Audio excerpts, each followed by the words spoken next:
ঈদুল আজহা হচ্ছে মুসলিমদের সবচেয়ে বড় ধর্মীয় উৎসব। আর উৎসবকে ঘিরে আল্লাহকে সন্তুষ্টি করার উদ্দেশ্যে পশু কুরবানি করা হয়ে থাকে। বাংলাদেশে সাধারণত সৌদি আরবের পরের দিন কোরবানির ঈদ পালন করা হয়ে থাকে। এখন আপনাদের মনে প্রশ্ন আসতে পারে, তাহলে বাংলাদেশে ও ভারতে কোরবানির ঈদ কত তারিখে হতে পারে? তাহলে চলুন আর দেরি না করে কোরবানির ঈদ কত তারিখে বাংলাদেশ ও ভারতে হতে চলেছে সেই বিষয়ে বিস্তারিতভাবে জেনে নেওয়া যাক। ভিডিওটি না টেনে অবশ্যই মনোযোগ সহকারে শেষ পর্যন্ত দেখুন। আর এখন আপনি এই ভিডিওটি কোন জায়গা থেকে দেখছেন কমেন্টের মাধ্যমে অবশ্যই জানাবেন।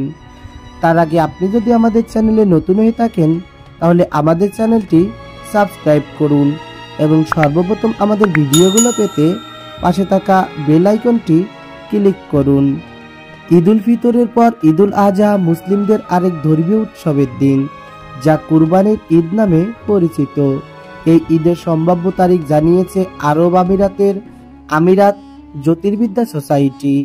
প্রতিবেদনে বলা হয়েছে, আগামী 27 মে সন্ধ্যায় ইজরি বর্ষপঞ্জিকার শেষ মাস জিলহজের চাঁদ দেখা যাবে। 28 মে হবে জিলহজের প্রথম দিন। সেই হিসেবে মধ্যপ্রাচ্যে ঈদুল আজহা জিলহজের 10ম দিন অর্থাৎ 6 জুন উদযাপিত হতে পারে। আমিরাত জ্যোতির্বিদ্যা সোসাইটির চেয়ারম্যান ইব্রাহিম আল জাওরান বলেছেন, আরব আমিরাতে 27 মে সকাল 7:02 চাঁদটি উঠবে। ওই দিন সূর্যাস্তের 38 মিনিট পর পর্যন্ত চাঁদটি আকাশে দৃশ্যমান থাকবে। এতে অর্ধচন্দ্রটি সহজে দেখা যাবে। যদি জ্যোতির্বিদ্যার এই তত্ত্ব সঠিক হয় তাহলে 5 জুন হবে আরাফাতের দিন।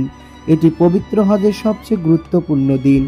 এর পরের দিন পালিত হবে পবিত্র ঈদুল আজহা। তবে যদি 27 মে সন্ধ্যায় জিলহজের চাঁদ না দেখা যায় তাহলে মধ্যপ্রাচ্যে ঈদ উদযাপিত হবে 7 জুন। যেহেতু বাংলাদেশে সাধারণত মধ্যপ্রাচ্যের একদিন পর ঈদ হয়, সেই হিসেবে 7 অথবা 8 জুন ঈদ পালন করবেন বাংলাদেশ ও ভারতীয় মুসলমানরা। সো বন্ধুরা, এই ছিল আমাদের আজকের ভিডিও। আমাদের ভিডিওটি ভালো লাগলে ভিডিওতে একটি লাইক দিবেন আর কমেন্টের মাধ্যমে অবশ্যই জানাবেন কে কোন জায়গা থেকে দেখছেন। আর বেশি বেশি শেয়ার করে আপনার প্রিয়জনদের মাঝে ছড়িয়ে দিতে অবশ্যই ভুলবেন না। আবার ফিরে আসবো নতুন কোনো তথ্য নিয়ে নতুন কোনো ভিডিওতে। সেই পর্যন্ত সুস্থ থাকুন ও সুন্দর থাকুন। আর আমাদের চ্যানেলটি সাবস্ক্রাইব করে আমাদের ভিডিওগুলো দেখতে থাকুন। ধন্যবাদ।